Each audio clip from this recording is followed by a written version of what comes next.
What's going on with everybody out there? This is your brother Sylvester Moore Eel, also known as Tex Masan from Thctrust.org. And man, I know it has been a long time since I've done a video. Uh, Pretty much because, I've really been so in depth in research. It's like when you stop researching for a second, it's like you're coming up to get some air. And I've been intending to do that for so long now, but I've been diving from topic to topic to topic. You know how when you research one thing, it leads you into another thing and it leads you into another thing. And you have to just keep researching things. But anyways, I'm going to talk today about discharging a mortgage. Coming at you with my, I don't know, say 10 or so years of experience in this game. What the main thing, one of the main things I would say that really got me into this research, or I wouldn't say it was one of the main things that got me into the research, but it's one of the first things I learned about and attempted to do was discharge a mortgage. So several years ago, I was living in Atlanta at the time. Still some videos up on YouTube that, even, from way back then. I came across this information through Creditors in Commerce, which coincidentally, it appears that many of them have been locked up or got into some type of trouble. But also, I don't really even know if that's true. Some of that's hearsay.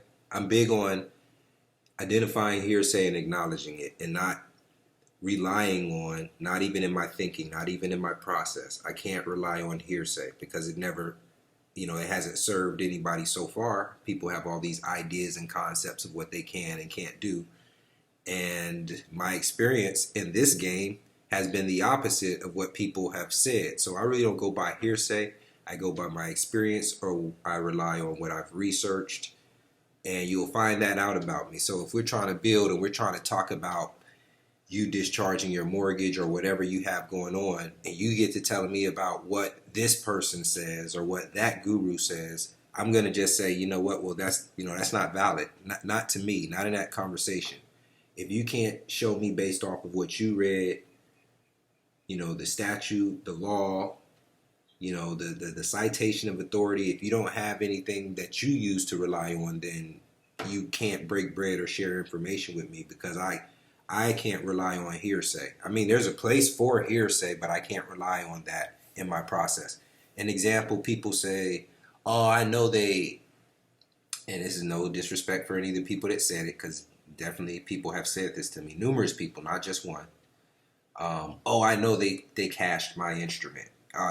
They cashed my instrument and they're trying to. We have no proof that they've cashed anything. We have no proof that they're actually capable of cashing anything. So we don't really know these things. People say, oh, well, they held on to my instrument. So that means, no, it doesn't. Yes, there is certain citations of authority, but that's still not everything. And a lot of times, even if it was a fact that if they held on to your instrument and didn't perform in some kind of way, it means that your debt was discharged. It doesn't mean that unless you can cite or the references or authorities. Nothing when it comes to discharging debt, in my experience, has ever worked because somebody got the right template off the internet or you followed the exact instructions what somebody else told you and it worked. Based off of what I've seen other people go through, what I've went through, and I always bring up other people because you guys got to know, since I've been doing this for so long, talking over the internet, of course people reach out to me. More than one person reaches out to me. And a lot of times I look at their process, I hear what they got going on. So I'm not just familiar through my own experiences. I've seen firsthand what other people have attempted to do, more so than the average person that's listening to me, because they have one situation they're looking, they're working on. I've worked on my own situation, relative situation, and numerous other people, and I've seen different things attempted. And that's why I will say the majority of the procedures and the things, whether they're being sold online or offered online, they don't work across the board for everybody. And if they have worked one or two times, you might take the same documents, the same templates, the same actions, and then not get the same results. My experience is the more you really know and understand and comprehend about what it is you're dealing with, the higher the likelihood that you are going to have success. And by knowing the situation that you're dealing with, that comes by your independent research. Yes, you can take into account what others have said, but verifying the things for yourself, and those things that cannot be verified, don't rely on. Don't state something as a fact that you really have no proof of, because even taking that type of approach will cause other doors to open for you, other doors of possibility for you to explore so that you can find the truth. I hope I wasn't just rambling on. All that being said, we're going to go into discharging a mortgage. Just some more of my thoughts on it, little outlines of the procedure that I've prepared at Thctrust.org.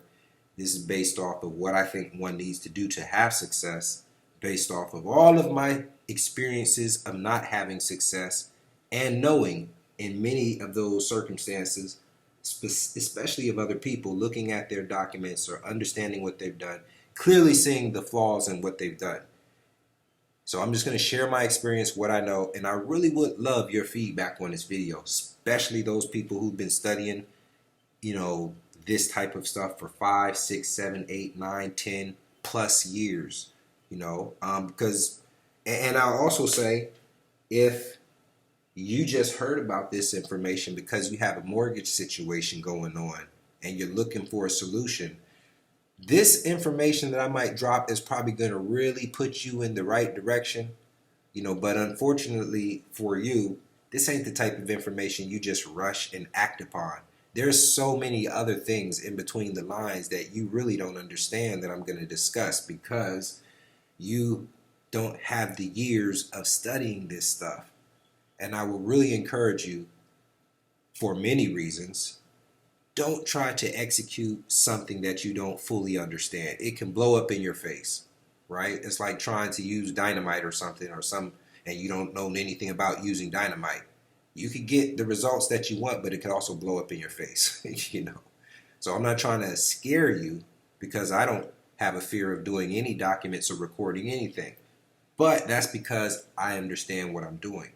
There's been instances where I've seen other people afraid to record or do certain things that might be the remedy that they need, but because the fear was instilled in them from this system to keep them from accessing the remedy. We'll talk more about that. And now we're about to go into my very unique process. Out of all the processes on the internet for discharging debt and dealing with the mortgage and all of this, you probably have never heard anything like this. There is one person, I will say, where what probably even got me on the lines of this thinking several years ago, 10 years ago. And I'm pretty much building off of what they did and taking it to another level, like we're all supposed to do when you really research this information. So I'm going to be this process. The fundamental basics of it was developed off this guide, and you can Google it. It's on Scribd. It's the George Tran guide, and it talks about. It's called the 1,000 Paper Cuts technique, and I haven't read the guide recently. I remember reading it maybe about 10 years ago, and at that time, I remember it was called How I Claimed 4 Houses or 3 Houses Free and Clear or something to that effect. I remember it just being an email going around. Anyway, one of the members of Thctrust.org who's dealing with a mortgage situation, we had a coaching session, and she's one of these people, no disrespect, she might watch this video, but and I understand because she's new to this information, so she's looking at different people who've had solutions for mortgages and seeing what this person says, seeing what that person says, seeing what this person says, seeing what that person says. But anyway, she's like, what do you think about the George Tran guide or whatever? And usually I don't waste the time to look at what somebody else says when the person can't tell me in detail what that person's offering. But for whatever reason, I did look at it. And I was like, wow, I was reading this, and this is like this year, 2022. And I'm like, yo, I remember reading about this 10 years ago. It was like refreshing my memory. Because I haven't been working with mortgage stuff in years. You know what I'm saying? Like, I've worked on my mortgage. I was helping other people try to work on their mortgage stuff for years. And then I went off into something else. You know what I'm saying? I mean, same field of study, but, you know, I also research house acquisitions and things like that. But anyway, I was really refreshed, and I thought about this. I was like, man, why? I was on this path of research. This is where I was when I left off on researching how to discharge or deal with the mortgage situation. And I was trying to think, like, where did I get off of this? Like, I was really on this, and then some kind of way I got away from it, and then I remembered. So I was working with someone who had been studying for several years, probably just as many years as I have, right? Pretty decent brother, solid in his information. And he was buying a brand new house in California, and we had discussed, you know, we were going back and forth with this stuff, looking at the different ways that he could discharge the debt obligations in the closing transaction. That way he could close on the property and never enter into debt. And for different reasons, and probably it was a good decision on his part, it's probably not the best thing. So then we talked about, well, you can get through the closing, right? Let them hand you the keys, do their little piece, and discharge the debt before the first bill is due. We could just discharge it completely. So we thought about that, and we developed an administrative procedure to do that.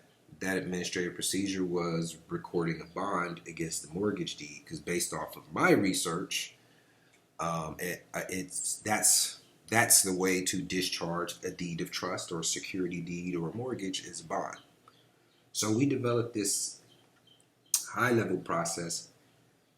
He and I, mostly I, because, you know, I was already thinking along these lines based off of, you know, trying so many different things and being familiar with the George Tran process. At that time, it was called How I Claim 4 Houses Free and Clear. And what this process is, what I'll explain, what the difference is in this type of process than anyone else's discharge debt process, the bankruptcies, all the different things, is this process is, I would say, completely non-judicial. It doesn't rely on the court to agree with you or the bank to agree with you or any other party to agree with you. It relies on you taking action in reliance upon your judgment or your private records. And that's what I'm talking about, only private records, even when I say judgment. You know, that's the difference in this process. And many people are going to have to wrap their minds around it because they don't think in those terms, right? One thing you could take notice of is when you look at the grant deed, the deed of trust, security deed, mortgage deed, warranty deed, you are the only person who authorizes or completes these deeds. I don't even know if you would call them contracts, you know, but you're the only signer. You're the only authorizer. So I believe if you get yourself into something, you also can get yourself out of something, right? Basically, you know. So I'm just saying, you know, if you have a mind state that I need them to discharge the mortgage or cancel the mortgage, then you'll be stuck because they won't do it based off of what I've seen. But I've seen a whole bunch of trying, a whole bunch of new methods, a whole bunch of latest and greatest, a whole bunch of proof of fraud, but they don't acknowledge that and say, okay, we're going to take an action in your favor because of this. And your mortgage is no different than all of the mortgages. They all were conducted generally in the same way, with the securitizations and the lack of full disclosure And this is the whole way that the industry had it set up in order for the thing to function. And it's still going on right now. So all the arguments that people are bringing generally are regurgitated. You're not the first person bringing them to the court. And it's not unique to your specific situation. And some people are bringing these arguments so strong, like, oh, the judge is going to overturn it this time and things like that. Those things are dead ends. I mean, there's a lot of things you can do to buy time, and don't get it twisted. I'm not saying nothing works. I'm not saying that either. But I'm saying nothing works in a template form that you give it to somebody and everybody uses it the same way and it just works like that. There's a lot of diligence, research, comprehension, understanding, capability, ability to hold somebody liable, all these different nuances that have to take place. And it all really, mostly, I believe, deals with your knowledge of, can you have success discharging the mortgage? Okay, I'm done rambling on. Let's go into it.